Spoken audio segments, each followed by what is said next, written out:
আজকে কিন্তু আবার প্রমাণ হয়ে গেল ঠাকুর যতক্ষণ না চাইবে যে আমরা তার কাছে চাই, ততক্ষণ কিন্তু আমরা হাজার ইচ্ছে থাকলেও আমাদের যেতে পারবো না।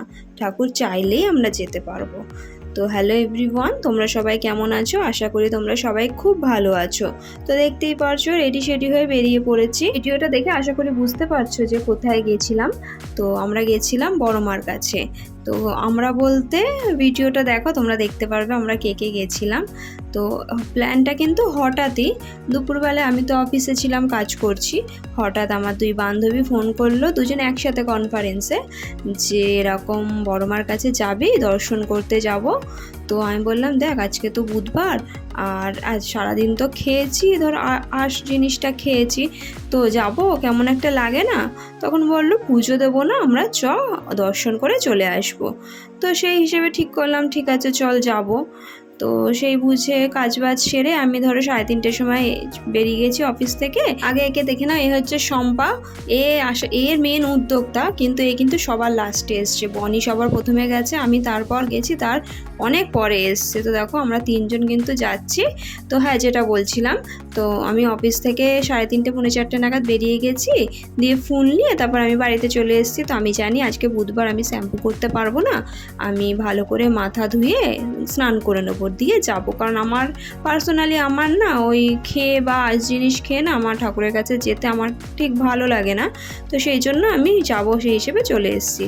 তো বাড়িতে এসে যখন আমি ফোন করলাম যে কিরে আমরা যাচ্ছি, তো তখন আমার বান্ধবী বলছে যে মেন যাওয়ার জন্য উদ্যোগ করেছে শম্পা, ও বলছে আমার একটু প্রবলেম হচ্ছে, হয়তো যেতে পারবো না। তো আবার তিনজনে কথা টথা বললাম, দিয়ে তারপর ঠিক করলাম, দেখ আমাকে বল, আমি সেই পুজোতে স্নান করবো, হঠাৎ করে তো বললে হবে না, আর যদি না যাই তাহলে শুধু শুধু আমি কেন স্নান করব। তো তারপর ঠিক করা হলো না যাবো, তার মানে মা টেনেছে, ওই জন্যই আমরা যেতে পেরেছি বা যাচ্ছি। তোমাদের দেখালাম না শম্পা দেরি করে এসছে, তো ওই জন্য বললাম আর তুই যেহেতু দেরি করে এসছিস সব ফাইন তোর। তো ওই জন্যই না টিকিটের লাইনে ওকে দাঁড় করিয়েছিলাম। তো এতটা লাইন পড়বে আমরা জানতাম না, তাহলে তো আমরা অনেকক্ষণ এসেছিলাম, আমরা তাহলে লাইনে দাঁড়িয়ে টিকিটটা কেটে নিতে পারতাম। টিকিট কাটা হয়ে গেছিলো, আর লঞ্চ কিন্তু দাঁড়িয়েই ছিল। তো গিয়ে দেখলাম বেশ ভালোই ভিড় হয়ে গেছে। তো আমরা কিন্তু ওপরটাতেই দাঁড়ালাম, তো নিচে আর যাইনি, কারণ ভীষণ গরম লাগছিল। তো দেখো লঞ্চ কিন্তু ছেড়ে দিয়েছে, আর অন্ধকার অন্ধকার কিন্তু ভালোই হয়ে গেছে। তো আমরা যখন প্রথমে প্ল্যানটা করেছিলাম না, তো আমরা ভেবেছিলাম আগে মায়ের দর্শন করব, দিয়ে একবার জুডিওতে যাব নৈহাটির।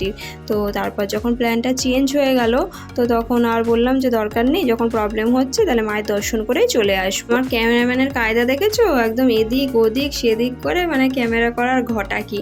তো যাই হোক আমরা লঞ্চে ছিলাম, তো এবার ওখানে না একটা বাচ্চা মেয়ে এগরোল খাচ্ছিল। এবার আমি তো বুঝতে পারিনি, খেয়াল করিনি, আমি না হাত মানে প্যাকেটে হাত দিয়ে দিয়েছি। তো ওই জন্য আবার দেখো নেমেই না আগে গঙ্গার ঘাটে চলে গেছিলাম, তো ওখান থেকে একটু জল ছিটিয়ে নিলাম। জানি তোমরা হয়তো বলবে মন পরিষ্কার হলে সব পরিষ্কার, কিন্তু দেখো চোখে না দেখলে অনেক কিছুই করা যায়, কিন্তু চোখে দেখে ফেললে না একটা খুঁতখুঁত থেকেই যায়। তো যাই হোক এবার কিন্তু আমরা সোজা চলে যাচ্ছি মায়ের কাছে। তো আমরা গিয়ে না লাইনে দাঁড়িয়েছিলাম, অনেকটা লাইন পড়েছিল। তো লাইনে দাঁড়িয়ে শম্পাবানি বলল দাঁড়া, তুই দাঁড়া, আমরা দেখে আসি দর্শনের জন্য আলাদা কোনো লাইন আছে নাকি। তো ওরা না জাস্ট দেখতে গেল, ও বাবা, মানে নিমিষের মধ্যে লাইন খুললো আর ভেতরে সব ঢুকিয়ে দিচ্ছিল। তো আমি তাড়াতাড়ি করে ওদেরকে ডাকলাম যে তাড়াতাড়ি আয়। তো ভেতরে গিয়ে দেখলাম আরতি হচ্ছে।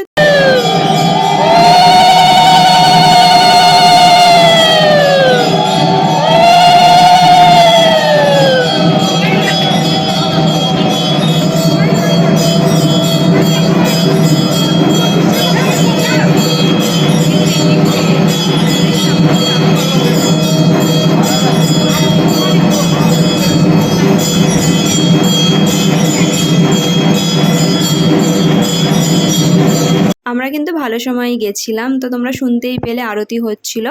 তো আরতিটা আমরা কিন্তু দেখতে পেরেছি, আর খুব ভিড় ছিল জানো তো, ওই জন্য পেছন থেকে দেখো তোমাদের সাথে খুব একটা ভালো করে শেয়ার করতে পারলাম না, আর মায়ের মুখও ভালো করে দেখাতে পারলাম না। ভেতরে না দড়ি সিস্টেম ছিল, তো আমাদের আগে এক ধাপ ছিল, আমরা পরের ধাপে ছিলাম। তো তাদের পুজো হয়ে গেল, তারপর আমাদের দড়িটা যখন ছাড়লো, তো আমরা কিন্তু সোজা সামনে চলে গেছি। দিয়ে দেখো হাত পেতে দাঁড়িয়ে রয়েছি, আর ঠাকুরমশাইকে বলছি আমাদের একটু ফুল দিন না, এবার পুজো হচ্ছিল, তো ওই জন্য না ওনারা শুনতে পাচ্ছিলেন না। তো তারপর দেখলাম একজন শুনেছেন, শুনে তিনি আবার আমাদের হাতে ফুল দিল। তো আমরা মায়ের কাছে আসলাম, মায়ের সামনে গেলাম, ফুল নিলাম, তাতে যে কী শান্তি সত্যি তোমাদের বলে বোঝাতে পারবো না। অনেক দিন থেকে যাবো ভাবছিলাম, কিন্তু যাওয়াই হচ্ছিল না। যাই হোক, ওদের জন্য যাওয়াটা তো হলো। তো আজকে দর্শন করলাম, অন্যদিন ছেলেকে নিয়ে আসবো, এসে পুজো দিয়ে যাব মায়ের কাছে। তো দেখো পুজো দিয়ে বেরিয়ে পড়েছি। তো এবার ওরা বলছিল ফুচকা খাবে। তো আগে একদিন কারো কাছে খেয়েছিল ফুচকা, সেটা নাকি দারুণ ছিল। তো তাকে খুঁজছিল, পায়নি বলে ইনি সামনে ছিল, এনার কাছ থেকেই খাওয়া হলো ফুচকা। তো ফুচকা খেয়ে তো আবার বলল মোমো খাবে।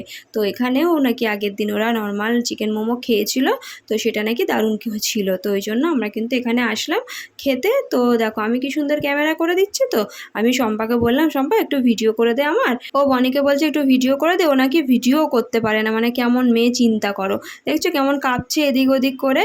তো আমার এমনি ভিডিও করে দিতে পারছি না, ও আবার ঘুরিয়ে ঘুরিয়ে রেস্টুরেন্টটা দেখাচ্ছে। শম্পা না মোমো খাবে বলেছিল, তো ওই জন্য ঢোকা হলো ভেতরে।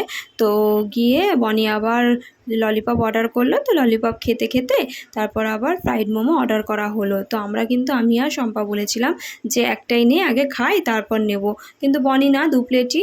তো 2 প্লেট নেওয়ার পর মানে আমি 2খানা মনে হয় খেয়েছি, তো আমার আর ভালো লাগছিল না বলে তো আমি বললাম আমি আর খাবো না। 2 পিস খেয়েছিলাম, তাতেই না আমার বুক পেট এত জ্বলছিল রাত্রেবেলা, আমাকে কিন্তু আবার ওষুধও খেতে হয়েছে এর জন্য। তো ওরা দুজন বাবা বলেছিলাম তোরা খা, আমি কিন্তু আর খেতে পারবো না। তো ওরা লক্ষ্মী মেয়ের মতো খেয়ে নিয়েছিল, কারণ সত্যি খাবার নষ্ট করতে গায়েই লাগে। তো তারপর দেখো আমরা ওখান থেকে কিন্তু চলে এসেছি লঞ্চ ঘাটে। তো আমি টিকিটটা কেটে নিচ্ছি। অনেক দিন পর একসাথে বেরিয়ে কিন্তু বেশ ভালোই লেগেছে, সময় কিন্তু বেশ ভালোই কেটেছে। তো আমরা লাস্ট বেরিয়েছিলাম সেই বোলপুর গেছিলাম সবাই মিলে একসাথে। অ্যাকচুয়ালি দেখো দূরে দূরে না কাছাকাছি যাওয়া যেতেই পারে, কিন্তু আমার আর বনির সময় হয়, কিন্তু শম্পা যেহেতু এক জায়গায় জব করে, তো সপ্তাহে একদিন ছুটি থাকে, তো ওই জন্য আর হয় না। দেখো একদিন ছুটি থাকলে না বাড়ির কাজ থাকে, তো হয় না, সেই জন্যই আর যাওয়া হয় না। এই যাওয়াটাও হয়তো হতো না যদি না মায়ের কাছে যাওয়া হতো। তো দেখো আমরা কিন্তু লঞ্চে উঠে গেছি। তো আশেপাশের না বেঞ্চ ফাঁকা ছিল অনেক, কিন্তু আমরা 3 জন সেটে একটা বেঞ্চেই বসবো, ওই জন্য এক জায়গাতেই বসেছি। আমি না যখন বাড়ি থেকে বেরোচ্ছি তখন না ছেলে সবে ঘুম থেকে উঠেছে। তো আমাকে জিজ্ঞেস করলাম মাম্মাম কোথায় যাচ্ছ, তোকে আমি বললাম, তো বললো ঠিক আছে। তারপর যেহেতু অনেকটা সময় হয়ে গেছে, এবার আমি যাচ্ছি না, তো ওই জন্য অনেকবার ফোন করেছে মাম্মাম তুমি কখন আসবে কখন আসবে। তো আমরা লঞ্চ থেকে নেবে আমি আবার ছেলেকে ফোন করলাম যে শোনা তুমি কি খাবে।